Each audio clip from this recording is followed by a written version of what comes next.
దాన్ని మనం wider range లో అర్థం చేసుకుంటే మనకు ఆన్సర్ దొరుకుతుంది తప్ప ఇప్పుడు నిన్న ఆర్ఎస్ఎస్ నాయకుడు ఒకరు మాట్లాడినారు కేరళలో, బహుశా మీ దృష్టికి వచ్చింటుంది, మీకు రాకుండా ఎట్లుంటది. ఆయన ఏం చెప్పాడు తెలిసిన, ప్రభుత్వం డీల్ చేసిన పద్ధతి తప్పు, నేనే కనుక అయితే కర్ఫ్యూ పెట్టేసి మొత్తం కాల్ చేసేవాడిని, 100 శవాలు పడేటివి, వాళ్ళందరినీ తీసుకుని ఎక్కడ. గఫూర్ గారు సిగ్నల్ ఫ్రీజ్ అయినట్టుంది, చూడండి ఒకసారి. గఫూర్ గారు, ఈజ్ ఇట్ ఓకే అండి? సిగ్నల్ ఫ్రీజ్ అయిందా?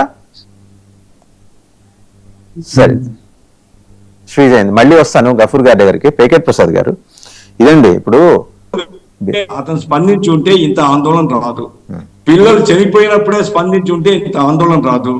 మోడీ గారైనా స్పందించి ఉండవలసింది. నేనే మోడీ మీద వ్యతిరేకతను మాట్లాడటం, దేశానికి ప్రధాని ఆయన. 140 కోట్ల దేశం ఇది.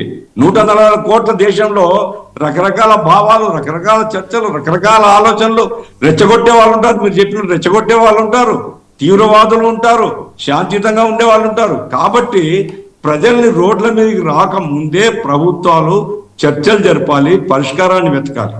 నేను 2 నెలల ముందుగా నేను ఆ సిజేపీ సానుభూతి పన్ను కాదు, నేను ఆ రోజు చెప్పాను, ధర్మేంద్ర ప్రధాన్ 24లో లీక్ అయింది, ఇప్పుడు ఈ లీక్ అయింది, మాటికి లీక్ అయింది, ఒక పెద్ద బిజినెస్ గా మారింది. ఇది 1000 కోట్ల రూపాయల బిజినెస్. ఇది పిల్లల తల్లిదండ్రులు చాలా సఫర్ అవుతున్నారు. ధర్మేంద్ర ప్రధాన్ రాజీనామా, నైతికంగా రాజీనామా ఇవ్వడం మంచిది. 2-3 మంత్స్ కిందటే నేనేం డీస్టేక్ ఏజెంట్ కాదు కదా, నేనేమి ఆ సిజేపీ ఇవ్వడం నాకు తెలియదు. కానీ ఇది జనరల్ డెమోక్రటిక్ ఇష్యూ అండి. కేంద్ర ప్రభుత్వం అంటే ఎవరి న్యాయం జాగిరి కాదండి, ఎవరబ్బా సొత్తు కాదు. కేంద్ర ప్రభుత్వం ప్రజల సేవకులు. ప్రజలకు తీవ్రమైన ఇబ్బంది ఉన్నప్పుడు స్పందించాల్సిన బాధ్యత కేంద్ర ప్రభుత్వం మీద ఉంటుంది. నేను సంతోషపడుతుందేమంటే మోడీ గారు మంచి చర్యలు తీసుకున్నారు. ధర్మేంద్ర ప్రధాన్ రాజీనామా ఇచ్చాడు. ఆయన వాంఛతో చర్చలు జరిపినప్పుడు కేసెస్ సంబంధించి ఒక రాజీ ఏదో కుదిరింది, అది రిటర్న్ గా ఇస్తామన్నారా లేదా. నా పాయింట్ ఏమంటే ప్రభుత్వం ఇప్పుడు ఇప్పుడు మీరు అన్నారు కదా, నిజంగా వాళ్ళు చేసుకున్న పార్టీతో మనకు కూడా ఏం సంబంధం లేదులేండి. నేను I do agree with you. వాళ్ళు చేసుకున్న పార్టీ చెప్పేది ఏమిటంటే కేంద్ర ప్రభుత్వం వైడర్ అక్కడ చూడండి, మీ ఎదురుగుండానే పిట అక్కడ ఏదో నేను చెప్పాను, నేను చెబితే వాళ్ళు పార్టీకి వెళ్ళి చేసుకున్నారు అని అన్నట్టు మాట్లాడారు కదా. అక్కడ చూడండి, అక్కడ పార్టీ విజువల్స్ చూడండి. నేను చెప్పలేదు ఉండొచ్చు సార్. ఇప్పుడు కాదండి, ఇప్పుడు రోజు 5 స్టార్ హోటల్లో ఏం చేస్తున్నారు, పబ్లలో ఏం జరుగుతుంటది, మనం ఏం చేస్తాం. సిజేపీ is meant for certain things అండి. వాళ్ళు ఎవరో చేసుకుంటే ఎందుకు చూపిస్తాం, వీళ్ళు చేసుకున్నారు కాబట్టి చూపిస్తున్నాం. బాధపడాలా. ఇప్పుడు ధర్మేంద్ర ప్రధాన్ రాజీనామా ఇంత టెంపో బిల్డప్ కాకుండా చింటే ఎవడు పట్టించుకునేవాడు కాదు. ఇంత బిల్డప్ అయిన తర్వాత మేము విషయం సాధించినాం అని చిందులేసే వాళ్ళు ఉండొచ్చు. నా పాయింట్ ఏంటంటే కేంద్ర ప్రభుత్వం ఇచ్చిన హామీల్ని అమలు చేయాలి. ఆ తర్వాత నిరసనకారులు, మీరు చెప్పారు స్టూడెంట్స్ వేరు, నిరసనకారుల్లో ఉండేటువంటి సంఘ విద్రోహ శక్తులు ఎవరెవరో నాకు తెలియదు. సంఘ విద్రోహ శక్తులు కనుక సంఘ విద్రోహ శక్తులు ఏదైనా వైలెన్స్ చేసినట్టు సాక్ష్యాలు ఉంటే జనరల్ గా అటువంటి కేసు, ఏదైనా క్రిమినల్ కేసు ఉంటే అటువంటి కేసు అవి కూడా తీసేయమంటున్నాడు కదా సౌరదాస్, అవి కూడా తీసేయమంటున్నాడు. వాళ్ళ మీద పెట్టిన కేసులు కూడా అడగొచ్చు సార్, అడగడంలో తప్పేముంది సార్. అడిగితే మనం ఎందుకు బాగుపడాలి. పని చేద్దాం సార్ గఫూర్ గారు, మనం ఇక్కడ నుంచి మనం కూడా ఒక్క నిమిషం మనం ఇక్కడ నుంచి ఒక 150 మందో 200 మందో సంతకాలు చేసి ఒక్క నిమిషం మీరే మాట్లాడండి. ఇక్కడ నుంచి తిహార్ జైలుకి పంపించారు. ఎవరిని? దిల్సుఖ్నగర్ బాంబ్ బ్లాస్ట్ కేసులో 7 ఉన్నారు. వాళ్ళు సుప్రీంకోర్టు స్పెషల్ లీవ్ పిటిషన్ వేసుకుంటే ప్రస్తుతానికి వాళ్ళ మరణశిక్షను తాత్కాలికంగా ఆపారు, సస్పెన్షన్ లో ఉంచారు ఆ మరణశిక్ష. వాళ్ళందరినీ కూడా రిలీజ్ చేద్దాం, అందరం సంతకాలు చేసి పంపించేద్దాం సార్. పాకిస్తాన్ నుంచి మనకు ఫ్రెండ్స్ ఉన్నారు, ఒక 150 మంది వస్తారు, వాళ్ళు సంతకాలు పెడతారు, మీరు నేను అందరం సంతకాలు పెట్టేద్దాం. మానవతా దృక్పథంతో ఆలోచించి ఆ 7గురిలో ఒక్క నిమిషం సార్, ఆ 7గురిలో చాలా మంది కాలేయ సంబంధ వ్యాధులతోటి, డయాబెటీస్ తోటి, క్రానిక్ డిసీజెస్ తో బాధపడుతున్నారు. కాబట్టి దయార్ద్ర హృదయంతో వారిని క్షమించి వదిలిపెట్టి పాకిస్తాన్ పంపించేయండి అని చెప్పి ఒక లెటర్ రాద్దాం సార్ మనం. కాదు, మీరు అంత ఎక్స్ట్రీమ్ స్టెప్ కు మీరు పోతుందని నేను చేయమంటారు చెప్పండి. మరి ఇప్పుడు వచ్చిన వాళ్ళు కూడా అలాంటి వాళ్ళే. నేను చెప్పేది అది, నిరసనకారుల్లో గోతాల్లో తల్వార్లు రాళ్ళు వేసుకొచ్చిన వాళ్ళు కూడా అలాంటి వాళ్ళే అంటున్నా. అది నేనేది భారతదేశంలో మరణ శిక్ష రద్దు చేయాలని చాలా పెద్ద ఉద్యమం ఉందండి. మరణ శిక్ష ఎవరికి కూడా వేయకూడదని పెద్ద ఉద్యమం. ఆ చర్చ మనకు అనవసరం. నా పాయింట్ ఏంటంటే సంఘ విద్రోహ కార్యకలాపాలు చేసినటువంటి ఆధారాలు ఉంటే కేంద్ర ప్రభుత్వం ఆ రకంగా వాళ్ళతో మాట్లాడేటప్పుడు చెప్పి ఉండాలా. నంబర్ 1. నంబర్ 2 ఏమంటే నేను రెస్పాన్సిబుల్ గా అడుగుతున్నా వాసుదేవన్ గారు, కొంతమంది ప్రైవేట్ వాళ్ళు పోలీస్ డ్రెస్ చేసుకొని లాఠీలు తీసుకొని ములుకులు పెట్టుకొని అక్కడ హాజరైనటువంటి ఫోటోలు కూడా నేను చాలా చూసిన. How far it is truth I cannot certify that.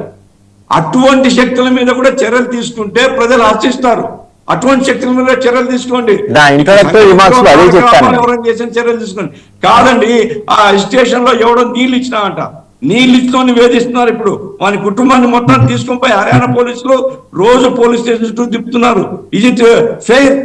ఒక స్టేషన్ నీళ్ళు ఇచ్చినాడు, తాగడానికి మంచి నీళ్లు ఎందుకు ఇచ్చినాడంటే పిల్లలు కూర్చున్నారు, ఆ పిల్లల మీద ఏం బంధుత్వం కాకపోవచ్చు, పిల్లలు ఆందోళన చేస్తుంటే ఓకే, వానికి కూడా మనసులో ఆనందం ఉండొచ్చు, నీళ్లు ఇచ్చి ఉండొచ్చు. అటువంటి వాడిని ఇప్పుడు పోలీస్ స్టేషన్ చుట్టూ తిప్పుతున్నారు హర్యానా పోలీసులు. ఒకసారి రైట్ స్పిరిట్ లో మీరు మంచి చర్యలు తీసుకున్నారు. ధర్మేంద్ర ప్రధాన్ రాజీనామా చేశాడు, ఒక కమిటీ వేశారు, ఎక్స్పర్ట్స్ కమిటీ, భవిష్యత్తులో చర్యలు తీసుకుంటామన్నారు.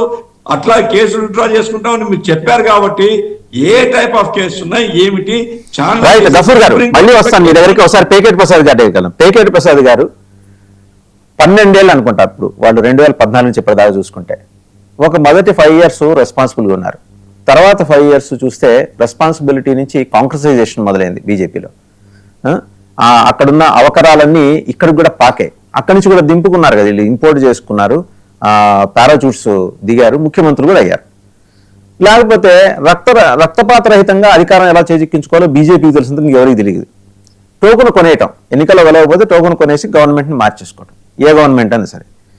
ఈ అవలక్షణాలన్నీ బాగా వంట పట్టించుకున్న తర్వాత ఇప్పుడు ఈ 12 ఏళ్ల తర్వాత ఏ స్థాయిలో వారికి అధికారం, దాన్ని ఏమంటారు, ఆ దర్పం తలకెక్కిందంటే, మనం మానవాతీత శక్తులం, దేవుడితో సమానం, మనం ఏం చేసినా చెల్లుతుంది, మనం ఏం చేసినా జనం they will take it as granted అనే పద్ధతిలో జన్జీని అర్థం చేసుకోలేకపోవటం, మారుతున్న భావజాలానికి అనుగుణంగా తీసుకురావాల్సిన గుణాత్మక మార్పుల్ని అధ్యయనం చేయలేకపోవటం, అధ్యయనం చేసిన తర్వాత వాటిని ఇంప్లిమెంట్ చేయలేకపోవటం అనే ఈ దుర్మార్గపూరిత వ్యవహారం వల్ల ఇక్కడ దాకా వచ్చింది.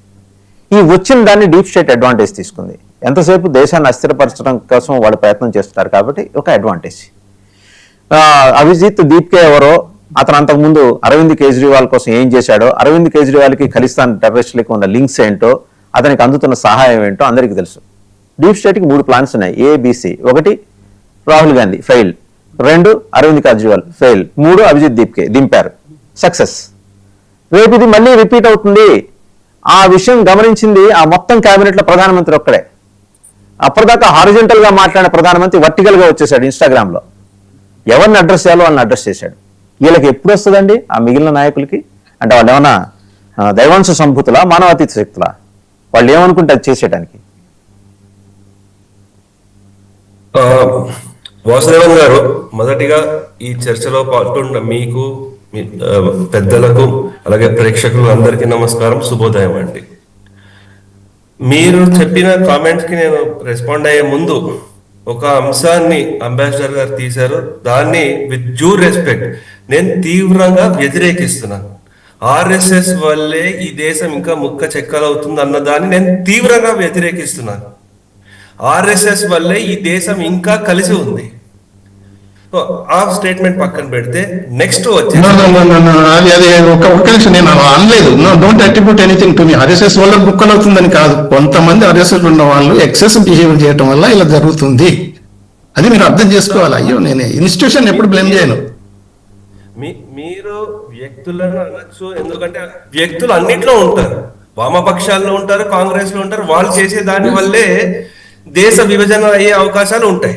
మీరు వ్యక్తులను టార్గెట్ చేయండి, కానీ సంస్థలను టార్గెట్ చేయరు, దాన్ని నేను ఒప్పుకోను.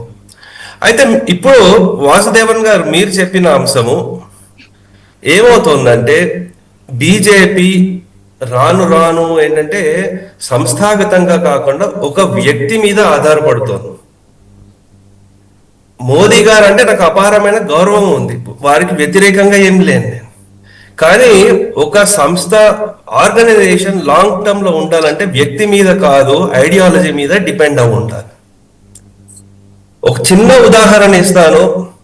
ఎన్ని స్టేట్ యూనిట్ బీజేపీ వాళ్ళు స్టేట్మెంట్ ఇవ్వగలుగుతారు, మేము బీజేపీ ఐడియాలజీ, ఎన్డీఏ గవర్నమెంట్ మీద మేము ఫైట్ చేస్తాం ఎలక్షన్స్.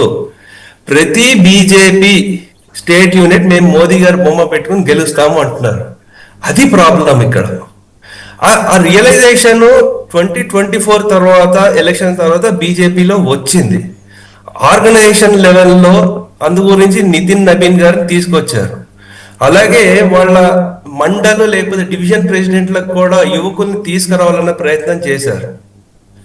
కానీ ఇప్పుడు ప్రాబ్లం ఏమవుతుందంటే, మీరు వాజ్పేయి గారి హయాంలో చూడండి, జాతీయ భావాలు ఉండే సంస్థలు ఏవైతే ఉన్నాయో అవి వాజ్పేయి గారిని తీవ్రంగా వ్యతిరేకించాయి. విహెచ్పి కానివ్వండి, స్వదేశ్ జాగరణ మంచ్ కానివ్వండి, ఇటువంటి సంస్థలు ఏవైతే ఉన్నాయో ఎప్పుడైతే వాళ్ళ పాలసీలు వ్యతిరేకంగా ఉన్నాయో దాన్ని వ్యతిరేకించాయి. అటువంటిది మనం ఇక్కడ ఎక్కడ చూడలేదు. ఎందుకంటే అప్పుడు ఉండే పెద్దలు మాన్య సుదర్శన్ జీ కానివ్వండి, అశోక్ సింఘాల్ జీ కానివ్వండి, దత్తోపాన్ టెంగ్డీ గారు కానివ్వండి, స్వదేశ్ జాగరణ మంచ్ నుంచి కానివ్వండి, వాళ్ళు వాజ్పేయి గారికి అంటే అపారమైన గౌరవం ఉన్నప్పటికీ కానీ ప్రభుత్వ ధోరణి ఏదైనా వ్యతిరేకంగా ఉందంటే వాళ్ళు విపరీతంగా వాళ్ళు ఖండించారనమాట. అయితే ఇప్పుడు బీజేపీలో వచ్చిన సమస్య ఏమవుతోందంటే, బీజేపీ ఇప్పుడు విన్నబుల్ క్యాండిడేట్స్ లేకపోతే 2014 తర్వాత ఎవరైతే సపోర్టర్లు ఉన్నారో వాళ్ళకి ఫేవరబుల్ గా ఉంటుంది. కొన్ని దశాబ్దాలుగా ఉండే వాళ్ళకి వాళ్ళ సర్వీసెస్ ని ఎక్కువ యూటిలైజేషన్ చేసుకోవట్లేదు అనిపిస్తోంది.